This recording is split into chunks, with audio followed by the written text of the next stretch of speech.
Gomnye kumira ku Salt TV cyo kwatanya ro nyoko bantu kumira kwa nyoka cyo kumira azazo kutaka vile musikire mizanyo sports updates atinga bicho atwatogera kubiye mizanyo ibadde mu week n'ibigeno kwa mu weekend abinje bino nakulwairo ankwaniriza nyonyo nyintara abote mu weekend ne nuji judde bye mizanyo mu league tanners kala muri mbulaya zikomyewo Ban League Bayern Munich bamushokinze Gosby Kwem angageze kwawe nibe kwasiza mu kubantu bade mu nembera ya covid banya basambagezo kujamba ali affected then tujja kuga kumpira mwenga byasambidwa Liu ne club na pamona kubakoza muri ka biri ne tujja kubitegera ko league tanners kwa muri Bulaya kosi tujja kwa muzitegera bulungi nyo muri sana okay kwanilizako nze Geoffrey Mugerwa okutusa ko program eno era nganji kwanjulira twaga buli Saturday tubera ko bulungi nyo ayitufune kuno mu nabya mizanyo ebisere bisinga nayongera okutanya ku nsonga zitwatogeddeko eziba zikoza muri mu week nezigenda kuba ko over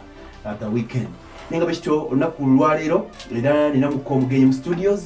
agenda kubanga akubuzaako atuwulira amanya gamatuufu nze manyika amanya ga mirundi ebiri nataizo kubanga gasukauka okyova sinza mwogerako nga ye waba yemanyi tugenda kwogerako naye then ajatubulire ku mpira gw'okutambula mu ggwanga Uganda wano n'ebirala byonna byonna okutwalizaamu ebyemizannyo byategeerwa bulungi ennyo alright mugenyi kakubuzeeko ate tujje tweyongereyo amanya yaani kikyakola mu byemizannyo abaffe akola ngani sawa zino mu muzannyo ogw'omupiira sasa okulabisa nango okubeegattako ndi musanyufu nnyo okulaba nga mbeegasseko nako olwaleero wano ku katimba k'ebyemizannyo emu ku programu ezisinza okuba nti si lwakuba nti ndi wano naye nga nkibagamba nkijja ku ntobo ya mutima gwange nti mupromotinze nnyo emizannyo egya wano nze Hassan Kironda basinga bongerako eryaka Kaire kubanga is a family name family name muzeyi wange yali Abubakar Kakaire naye buli lwoba oyagala okutambuza ogundi eki okutambuza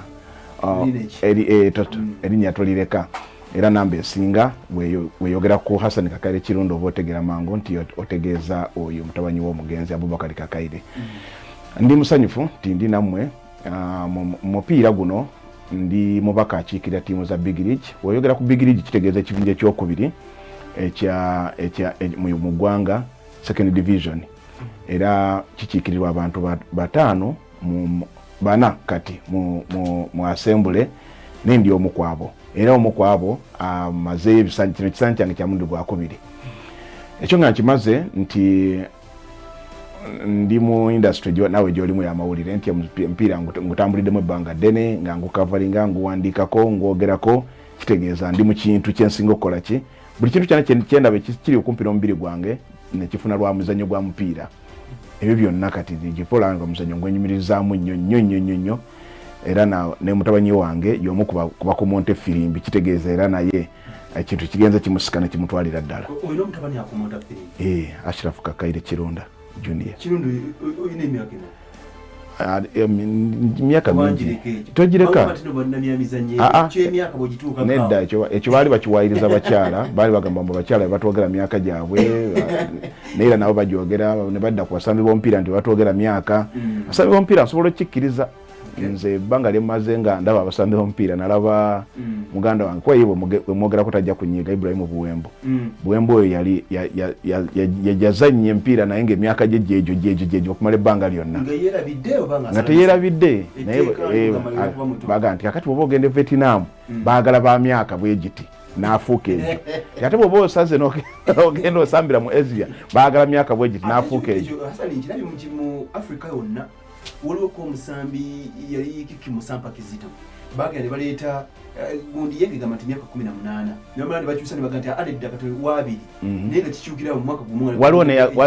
waliwo ne yaleeta emyaka naye nga mama yali yafa bwe yazaalibwa nga mama yali yafadda kati ebyo naye nze ngitambuza Christmas nziridde eziwera ndi mu myaka 47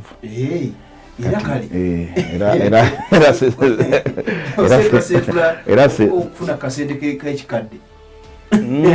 wenaba nkaagadde kuba nakaini sesefu nako kalwaki twasoose kunjagalizaako Hassan Kironda nkumanyi nga veteran mawulire ebyemizannyo bimanyi ate obitambuliddeko si sport event emu ey'omupiira batinya tutandikira awo gogambe ongambe gokiikirira FUFA Big League big league kuno nga timu za 12 ekibinja kyavudde ku ki teziwera no 12 ziri 11 eyo 12 yabadde water yalemereddwa okutuukiriza ebisaanyizo ebyetaagisa ku ssaawa esembayo ne bagijja ku lukalala lwezigenda okusamba kyatuyisiza bubi mu bintu bingi nti ekibadde kireetedde big league okugigatta okuzannya liigi emu nga twakayana ntugamba nti omuntu asamba emipiira mitono naye era tugenza okwesanga ne mujje tugenze era tujja kwesanga tusamba emipiira mitono naye era wadde mitono naye era gisingako giri gye gibaddewo luli omuntu abaddeyo akolifayinga ng'asambye emipiira gya lubatu kusamba emipiira mu kibinja irigoni bwe gityo oba togenze ku playoffs noyitawo direct ekyogamba Arua Hill kyeyakuba okuba tutakubiddwa mupiira gwonna yakuba mipiira mitono gyali mitono era abantu abayongerako emipiira kubanga omupiira gyokoma okubeera ne playing time ku kisaawe gyokoma okubeera ne experience emala era Arua Hill singa tekoze enkyukakyuka kukyusamu basambi balina experience ba Evania Yamu baani abo nereeta balina experience mu league eno ya Premier League yandibadde esanga obuzibu kubanga babadde nabo babadde tebakola ki tebasamba mpira gimala naye bwone teams nga zisukkamu 10+ ate kuno nekijja nti ziri 11 olowooza bagenda kusamba format ki round robin oba kigenda kusigala ko nga league bweberera tugenda kusamba league nga bwebeera era tusamba league tugenda naye tusamba league nga bwebeera kuno tugenda kwera playoffs tugenda butereevu abasatu abanakulembera bajja genda mu Premier League kati enjawulo eriwo nti babadde basalako bana omu yesazeeko already Sporting le that is water water tebadde Jeff n'obuzibu kankuzeeko mabega kuba gubadde ogoberera nti okuva nga bagiyita maagi era mwadi misoshi mwenye bafuna mu obuzibu abibali tapyo ne bagamba nti maagi byebiki okufuuka ne water yennyini timu z'ebitongole zisanga obuzibu bwe butyo nti baleeta MD nga ye omupiira agwagala umeme we yali ne Dujanga kati minister Dujanga yali agala nnyo omupiira umeme nebeerawo nga emipiira egulina UCB bwe yali Bank of Uganda bwe yali n'endala azo omupiira agala kicho naye waliwo trend y'abantu bana abaza abalala ba .com wakati ba .com abo ajanga yekyo omupiira sikyakoze ekikyatu era newuunya nnyo mukwano gwange akiri wakiwanuka kubanga oyo tulina ate gye twesanga walala nga sibya sports kiri wakiwanuka kuba nti ali mu .com ali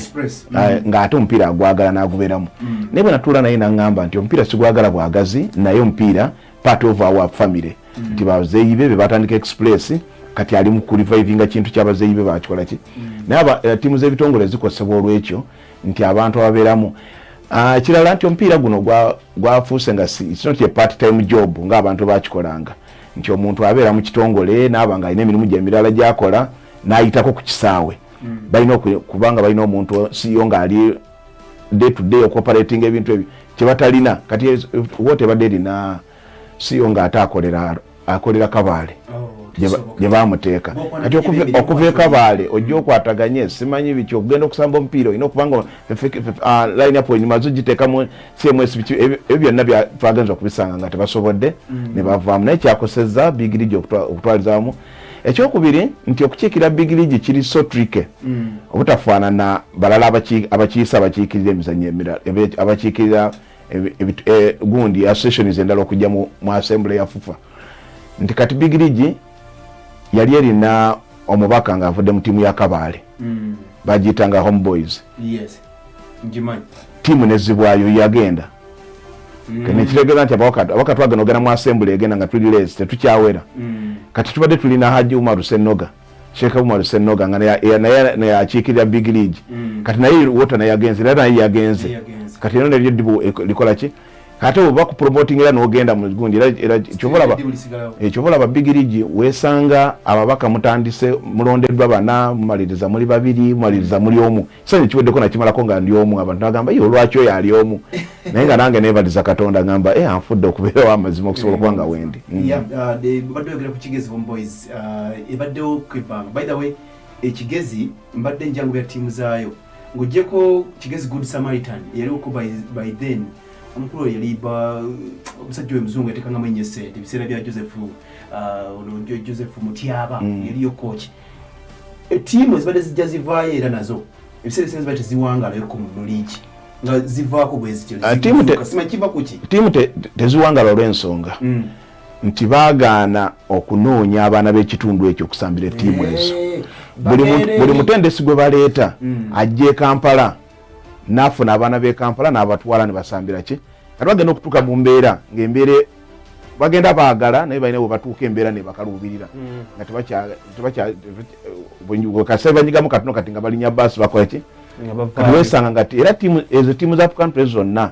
zigaana okusustaininga lwakuba zirowoleza nnyo kujja abaana e Kampala okubatwala okusambira eyo kyekimu ku ebyo abaana ne basuubira ebingi nga nakyosa tebiri oba ttiimu Horizon waliwo ttiimu emu yagendako ne mu kibinja ky'ababinyura bagiyita Horizon musajja wa baasi omugenzi Muhanji yalina nnyiniyo naye era n'atwala Julius Mulinde yali mutendesi wa mupiira yatufaako naye ekitalo nnyo n'atwala ne Charles Yaiko ombuzi be baaliyo naye wagenda okulaba squad yonna abazanyi bonna nga bavudde Kampala buli kocha abako n'abasamba agatero basobola okunkubira ekikopo ne bantuusa ekigi kibiruubirwa kyange wakyaye ku Toro United bwe yazze Edward Golola yagenze butereevu ttiimu emaze okupromoting bweyingidde yatutte n'atwala squad y'ababengo baani bamuyambeko okukonga coaching staff awe n'abasambirako ku mugugu nga kwebali naye obateeka ku mugugu bwotyo naye bayinza okukolera gwe kyoyagala naye fan base togifuna kataka kyekitukuumidde awo nti abantu bagamba kataka lwaki tegula basambi naye ng'ekigendererwa kino ekyokubuildinga wano onoonya talent mu kyalo ekyo n'oleeta namayisi n'asambira n'oleeta Hasani ne Wandega n'asambira n'oleeta Nasulu n'asambira abantu bonna ne bamanya nti omuntu asamba bamumanyi nti oyo no ogolaba nti tatandise kati yasambako mu Nkoma yasambako mu ssomero gundi yasambako bw'atya kyekigendererwa kyo fan base ogibuildinga abantu balina trust mu bantu abo naye kati nalabye ttiimu y'abaliraano abanga aba mida abantu bagiyita maida abantu bagiyita mida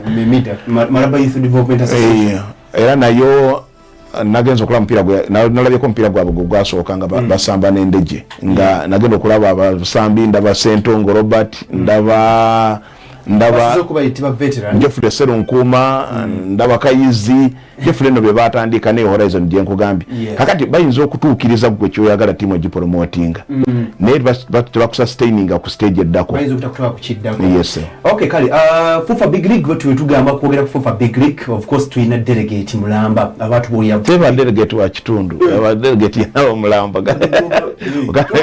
oli se wa delegate amunga bamutaddewo kachi kiyasa Kirunda singa ndesi ekyobugaga kyennina nti ndi musajja musoga ate asajjala ate nnyo mu Luganda nga Oluganda ndwaga kyobulanga nti delegate aba delegate taba Mulamba ate awo ompangudde yes okay kale okusokera ddala tuba twogera ku Big League oli ku Kataka osobola delegate ate n'olina ttiimu tosobola kubeera delegate nga tolina ttiimu okufuuka delegate olina okuba ne ttiimu wabao ttiimu ekusembega abantu ono waffe tekusemba busembi olina okuba nga oli mu administration ya ttiimu eyo kakati okulonda okufuuka omukiise mu asembule ya mupiira kujja bwe kuti era abantu bagenda bagamba nti okulonda nti kwatandise kubanga bali mu kulonda ba delegate nedda kutandikira mu club wansi for instance nga mu district club nga yeriwa gyo ino gezaako mu Lubaga muno gyo singa okumanya nti Lungujja ebana etwala abakiise basatu Lungujja nga Lungujja esooka neronda abantu basatu aba delegate ba Lungujja okugenda ku Lubaga division kakati abasatu abo ne batuuka eyo n'abasatu aba tiimu endala ne special interest group ne beerondamu abantu abalala babiri in fact basatu nabo kati bali basatu ne beerondamu abantu abalala basatu abasatu ne bagenda ku region ku region okwo abasatu okuva buli gye bavudde mu district ey'enjawulo ne beerondamu abantu abalala basatu ne bagenda mu assembly region Buganda ne beeranga ekiikiriddwa abantu basatu kitegeeza oba oyise mu katiba kakumuta kavira ddala ino wansi waliwo eno yali ambuza ngamba ffenga tetulonda ne mugamba ye talonda lwa nsonga ababulijjo abantu ba bulijjo balonda naye okulonda kwabwe kwe kuno nti omuntu wa bulijjo toyita buyisikusi kakati kambuuze soloti eno ng'ebadde erina okulonda kwayo nze nzija nenonda tosobola naye siri waawo kati n'abantu ba bulijjo ofuuka memba mu kilabu yonna nobeera registered member gwe batwala mu federation nga federation emanyi nti Lungujja FC ono ye chairperson waayo, ono ye vice, ono ye gundi kakati abo batuka mu kulonda abo be bavaamu abagiraki abalondebwa musoka ne mutuulanga kilabu ne mwerondamu abasatu kati abantu muntu wa bulijjo olwaba bayitabo omupiira oba kubanga nze bwe mamanyi mpagira Uganda Cranes Villa oba Express kitegeeza nti ndi muwagizi wa mupiira nedda kankubulira ekintu kimu oli muna Uganda yes era wagira Uganda ne police kitongole kya Uganda yes police osobola police yinzo kubanga ina byeronda n'ogenda n'olonda kati ekyo kitongole olese kimu ekitongole kati fufa ekyo kitongole kale sebe nyo bigena munyo kuba tukumuli tulina ko ebintu bingi ne katakeri etya kataka tulina ko embali y'abasasi baffe batuwanya mawulira ga kataka era abatawanya lwakwatu twafuna mukama abulira amabi nyenyenye agambali heroes bambi bali bavuganye nnyo g'omukulu oli Martin Kerry yali Kerry yatufaako Kerry Hassan Kerry fena kyatusanyalaze ekya Hassan Kerry first of all Hassan Kerry oyo be batendesi bolaba nti babaddewo mu mupiira ebbanga lyonna naye fena kyatusanyalaza twasamba omupiira gwaffe ogwasembayo nga Kerry ali ku kitanda ng'ali mu mbeera mbi nnyo ne tusamba omupiira nga guli deciding game emu ku tiimu amu ku bbiri yali erina okusigala kakati mu kusigala nga Mbale Heroes bwewangula omupiira ogwo yo yesigala kataka egenda kataka bwekola draw yo yesigala Mbale Heroes ekola ki egenda naye okugenda n'okusigala byonna byebimu nti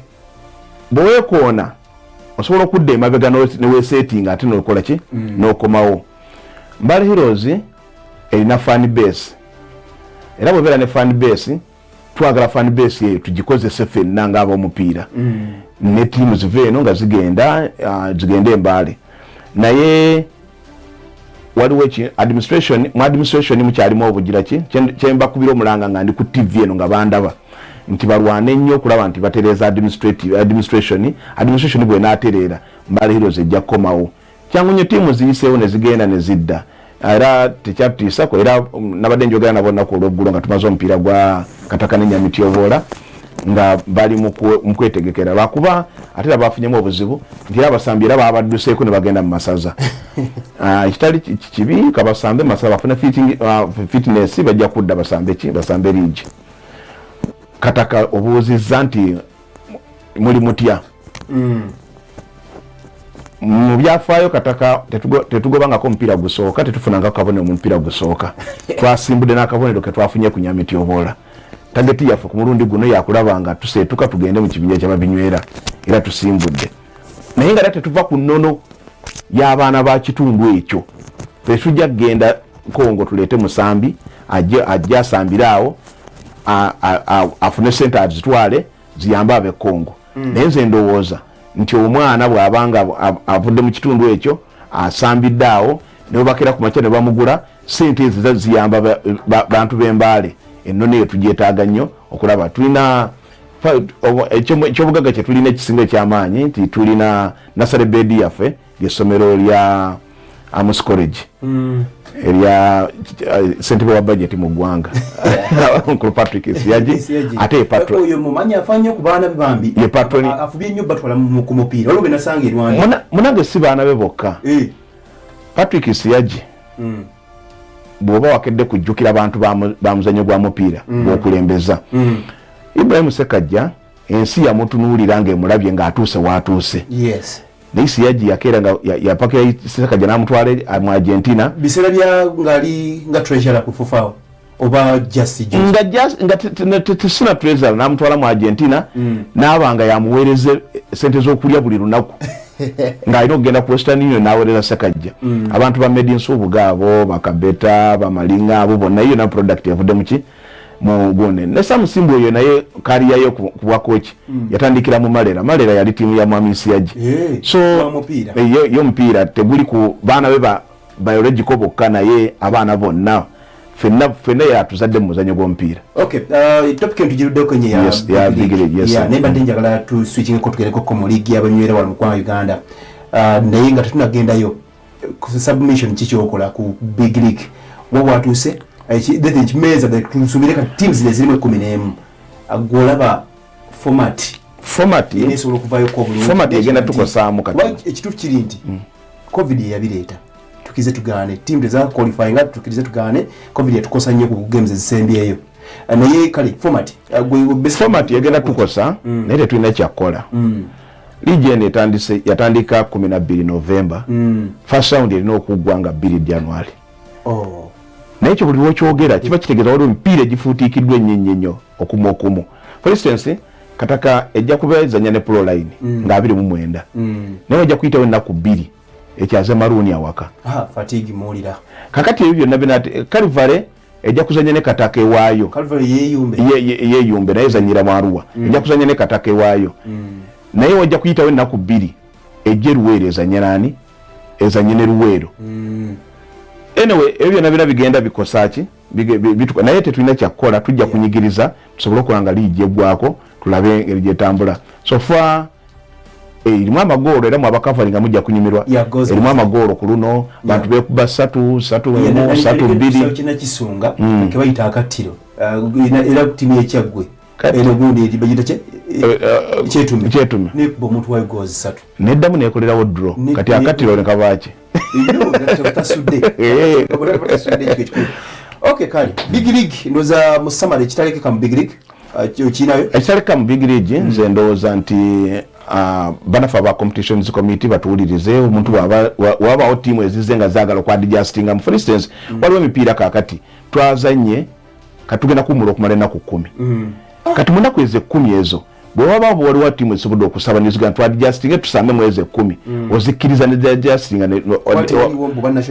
tewaliwo engagement ya national team tewaliwo kiyene zisamba mu budde obwo. Naye ebyo byonna tujja kubyogera ne bakama baffe bekikwatako tulabe nga tusobola okubanga kuba tekinyigiriza omu kinyigiriza tiimu zonna ate abantu bafuna injuries. Kati waliwo n'ekirala ekyajja naye buteeka buli olijjanga pya oligumira likunyiga mu kusooka nti tiimu zirina okuba Premier League ne Big League olina okubaamu n'abaana abali under 11 nga abato 11. Kati abaana abo banafa bamu baali tebeetegekeranga naye nze nga Kataka tekinkosa ne bw'ŋŋamba nti leeta abato bonna nsobola okukola nsobola kireeta naye nga nakyo kiri mu ntandikwa kijja kukosaamu abamu. Okay, FIFA Big League ekubiri wano mu ggwanga Uganda. Of course nabagamba team lwiki badde format endala waliwo Erigon ne Renzori kuno tekyakoze naye nga njivirako ddala nkiriza neebaza abawagizi baffe bw'oba wagendako embaale bw'ogenda ku Bugwere market abantu abatunda obumonde bonna balinga abakola endagaano nti balina kuwagira Kataka bayitiriwe wagira Kataka Nembala Heroes naye erinabaayo naye nkugambye nti abatunda obumonde abo bo tosanga bo muntu mulala nti balinga abali mu kibuga Manchester nti bawagira Manchester bona ali kusubira okugata tiimu zonna nzigata zonna naye kati Mbala Heroes yavudde mu mikono gyange negenda mu mikono gya Mwami Magola kuba yakiikirira tiimu za Regions naye ngisabiriredde eno nange nkiikire tiimu ezaffe ezawaka dabbi ebeere ng'enyuma era nkisaba nnyo ndabe ng'ekomawo. Yanze omukwano bagoberera omupiira gweyo era ze tiimu zigoberera okuva ku CRA ya Chelsea Namakoola ne Katooke Lutuula biseera ebyo. Mbale Heroes yali mukuba ono omusajja ono wakiri yali nziruseeko ate mukwano gwange nnyo yeeyita Okocha.